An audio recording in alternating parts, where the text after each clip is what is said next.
सभी को शुभकामनाएं देता हूं। महाविद्यालय में आज संविधान दिन के अवसर पर व्याख्यान तथा वक्तृत्व स्पर्धा का आयोजन किया गया है। इस समारोह के अध्यक्ष महाविद्यालय के प्राचार्य डॉक्टर संजय जी वाघमारे सर, इस कार्यक्रम के मार्गदर्शक हमारे स्नेही मित्र सांस्कृतिक विभाग प्रमुख डॉक्टर लहू वाघमारे सर, मंच पर उपस्थित प्रमुख उपस्थिति में हमारी संस्था के अध्यक्ष माननीय बब्रवान जी जादव साहब, साथ ही साथ संस्था के महामंत्री एवं सचिव माननीय उमाकांत जी मलभागे सर, राष्ट्रीय सेवा योजना विभाग के प्रमुख तथा मराठी विभाग प्रमुख डॉक्टर लहू वाघमारे सर, राष्ट्रीय सेवा योजना विभाग के प्रमुख डॉक्टर अरविंद कदम सर, मंच पर उपस्थित पवन सर, सूत्र संचालन करता हिंदी विभाग की सहयोगी प्राध्यापिका डॉक्टर श्रीदेवी बिरादर मैडम, यहाँ उपस्थित सभी महाविद्यालय के मेरे सहयोगी प्राध्यापक भाई बहनों और प्रिय विद्यार्थी मित्रों, आज संपूर्ण देश में संविधान दिन मनाया जा रहा है। अब संविधान दिन हर एक राष्ट्र की आत्मा होता है। जैसे हमारे शरीर की आत्मा होती है, उसके बिना शरीर का संचालन असंभव है, उसी प्रकार यह राष्ट्ररूपी शरीर की आत्मा संविधान है, जिसके आधार पर संपूर्ण राष्ट्र की गतिविधियां संचालित होती है। वैसे तो अभी संविधान राष्ट्र के विकास में महत्वपूर्ण योगदान भूमिका निभाता है। इस समारोह के इस कार्यक्रम के पहले हमने उद्देशिका का पठन किया, प्रतिज्ञा ली। उस प्रतिज्ञा पर अगर गंभीरता से हम चिंतन करते हैं तो संविधान का बहुत सारा निचोड़ उसमें हमने प्रतिज्ञा के रूप में सुबह अभिव्यक्त किया है। अब आवश्यकता है इस प्रतिज्ञा को लेकर निर्वहन करने की और संविधान का अध्ययन कर संविधान का अनुपालन करने की। वैसे देखा जाए तो आज के दिन अर्थात 26 नवंबर 1949 को भारतवर्ष ने संविधान को स्वीकृत किया और 26 जनवरी 1950 से इस पर अमल प्रारंभ किया और तब से लेकर यह आज तक इसका निर्वहन हो रहा है और आगे भविष्य में इसके बिना समाज का, राष्ट्र का विकास असंभव सा है। अब भारतीय संविधान का स्वरूप वैसे बहुआयामी है। यह दुनिया का सबसे विस्तृत और लंबा संविधान है। अब मैं यहाँ वक्ता को हम सुनेंगे, लेकिन संक्षेप में कुछ बिंदुओं को लेकर स्वरूप पर मैं यहाँ प्रकाश डालना चाहता हूँ। हमारा जो संविधान है यह विस्तृत और लिखित है। दुनिया का सबसे लंबा विस्तृत यह संविधान लगभग मूल रूप में 395 अनुच्छेद, 22 भागों में और 8 अनुसूचियों में लिखा गया है और समय के अनुसार उसमें लगभग कई बार संशोधन भी हुआ है और इससे इसकी संख्या बढ़ गई है। लगभग 106 से अधिक बार संशोधन इस पर हो चुका है।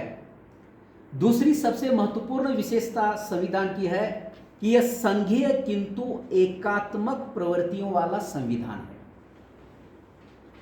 यहां अक्सर संविधान का या संघीय का, संघ का ढांचा और एकात्मक झुकाव वाला यह संविधान है। विशेषता है केंद्र और राज्यों के बीच शक्तियों का विभाजन इस संविधान में बताया गया है, लेकिन उसके साथ साथ आपातकाल में केंद्र को कुछ अधिक शक्तियां देकर वह राज्य सरकारों पर भी अधिकार जता सकता है, यह भी उसमें बताया गया है। अब संसदीय शासन प्रणाली, यह भी इसकी खूबसूरती है। वैसे तो भारत के ब्रिटिश मॉडल पर यह आधारित संसदीय शासन प्रणाली हमने स्वीकारी, लेकिन इसमें पूरा का पूरा वैसा नहीं है। इसमें राष्ट्रपति संवैधानिक प्रमुख होता है, लेकिन वास्तविक रूप से कार्यपालिका का प्रधानमंत्री एवं मंत्रिपरिषद निर्वहन करती है। यह भी इसकी विशेषता है। सबसे खास बात यह है कि धर्मनिरपेक्ष संविधान। अभी सुबह प्रतिज्ञा लेते समय में हमने कहा था, प्रतिज्ञा ली थी कि समाजवाद, धर्मनिरपेक्षता, ये शब्दों का प्रयोग किया, समता, बंधुत्व, इसका भी हमने प्रयोग किया है। अर्थात धर्मनिरपेक्षता को लेकर संविधान हमें अनुच्छेद 25 से 28 तक ये सभी बातें बताता है, मार्गदर्शन करता है। लोकतांत्रिक स्वरूप इसकी भी एक खास विशेषता है। भारत में सरकार का चयन जनप्रतिनिधियों द्वारा होता है, ये खास बात है। नागरिकों को सार्वभौमिक मताधिकार प्राप्त इसी संविधान के द्वारा ही हो जाता है। अगली विशेषता है संप्रभु समाजवादी धर्मनिरपेक्ष लोकतांत्रिक गणराज्य। अभी मैंने कहा प्रतिज्ञा में, जिसका हमने उल्लेख किया है। साथ ही साथ न्याय, स्वतंत्रता, समानता और बंधुता पर आधारित यह है, ये खास बात है। इसी के जरिए राष्ट्रीय एकात्मता बनी रहती है, समाज का, राष्ट्र का विकास हम कर सकते हैं, इस पर संविधान जोर देता है। खास बात यह है कि मूल अधिकार, कर्तव्य और राज्य के नीति निर्देशक तत्व इसमें बताए गए हैं। अनुच्छेद 12 से 35 में मूल अधिकारों की बात की गई है। अनुच्छेद 36 से 51 में नीति निर्देश तत्व भी बताया गया है। और खास बात भाषा को लेकर, प्रांत को लेकर भी इनमें कई चीजें बताई गई है। कठोर और लचीले वाले दोनों गुण इस संविधान में हैं। कुछ संशोधन केवल संसद द्वारा किए जाते हैं जो लचीले होते हैं, और कुछ के लिए राज्यों की स्वीकृति आवश्यक होती है, इसीलिए इसे अर्ध कठोर संविधान या गुण भी कहा गया है। अगली बात है स्वतंत्र न्यायपालिका। सर्वोच्च न्यायालय और उच्च न्यायालय संविधान की रक्षा करते हैं, कानून को लेकर रक्षा देते हैं, उन्हें आगे बढ़ाने में महत्वपूर्ण योगदान देते हैं। और खास बात है कि जो हमारे मौलिक अधिकार है, वह मौलिक अधिकार प्रदान करने का काम महत्वपूर्ण भी संविधान करता है।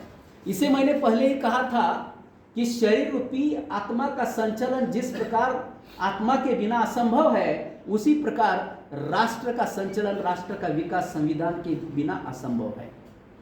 और इसी अवसर पर, इसी उपलक्ष्य में हमने व्याख्यान के साथ साथ वक्तृत्व स्पर्धा का भी आयोजन किया है, ताकि विद्यार्थियों में भी मन में भी जो विचार है संविधान को लेकर भी अभिव्यक्त करें। अभिव्यक्ति स्वातंत्र्य है।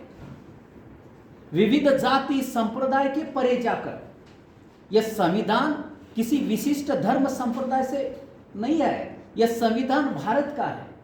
भारत के सभी उसमें आ जाते हैं। यहां तक कि अक्सर मैं व्यक्तिगत रूप से भी सोचता हूं, और हमें सोचना भी चाहिए, जब हम महाविद्यालय में, खास करके महाविद्यालय केंद्र है हमारा, संस्कारों का केंद्र है, वह अध्यापकों का भी संस्कार होता है, सम्मानीय संस्थापकों का भी संस्कार होता है, प्राचार्य का होता है, और खास करके जिसके केंद्र में जो छात्र है, विद्यार्थी है, जो भविष्य का निर्माता है, राष्ट्र का निर्माता है, उसको भी संस्कारित करने का हमारा दायित्व है। तो उन्हें भी इसकी आवश्यकता है। अतः विविध जो कार्यक्रम हम लेते हैं महाविद्यालय में, तो उस कार्यक्रम में ये अमुक कार्यक्रम विशिष्ट जाति के महापुरुषों का है, महामानवों का है। अब इससे ऊपर उठना चाहिए हमें। अक्सर समाज में होता है कि हम देखते हैं कि शिव जयंती है तो किसी वक्ता, ऐसे वक्ता को बुलाओ जो मराठा है, जो प्रभावी रूप से विचार व्यक्त करता है। अगर कोई बाबा साहेब आंबेडकर की हो, या महात्मा फुले की जयंती हो, या बसवेश्वर महाराज की जयंती हो, या सेवालाल की जयंती हो, हम हमेशा उस संप्रदाय से संबंधित व्यक्तियों को क्यों बुलाते हैं, निमंत्रित करते हैं, यह सबसे बड़ा प्रश्न उपस्थित करता है। यह महाविद्यालय से हमें आरंभ करना चाहिए सर। अगर ऐसी जयंतियां हैं तो खास करके कोई भी इसमें सम्मिलित हो, खास कर दूसरे संप्रदाय से संबंधित वह व्यक्ति इसको लेकर अपने विचार व्यक्त करे। क्यों ना हम सेवालाल से लेकर मैं विचार व्यक्त करूं, क्यों ना करूं? उससे हमें रूबरू होना चाहिए, आवश्यकता है। जब तक हम ऐसे महामानवों को, जिन्होंने भारत रत्न जिन्हें मिला, विश्व रत्न जिन्हें हमें कहते हैं, जिन्होंने भारत को, भारत की आत्मा सुपुर्द की, वह भारत की हो गई, तो उनके बारे में भी जानने का हमारा कर्तव्य है। अधिकार की बात करते हैं, लेकिन कर्तव्य को भी हमें नज़रअंदाज नहीं करना चाहिए। बोलने के लिए बहुत कुछ ज़्यादा है, हो सकता है ऐसे ही मैं आगे फिसल न जाऊं, इसीलिए मैं अपने चंद शब्दों को यहाँ विराम देता हूँ। पुनः सभी को शुभकामनाएं देता हूँ और आगे की संचालन के लिए मैडम को निमंत्रित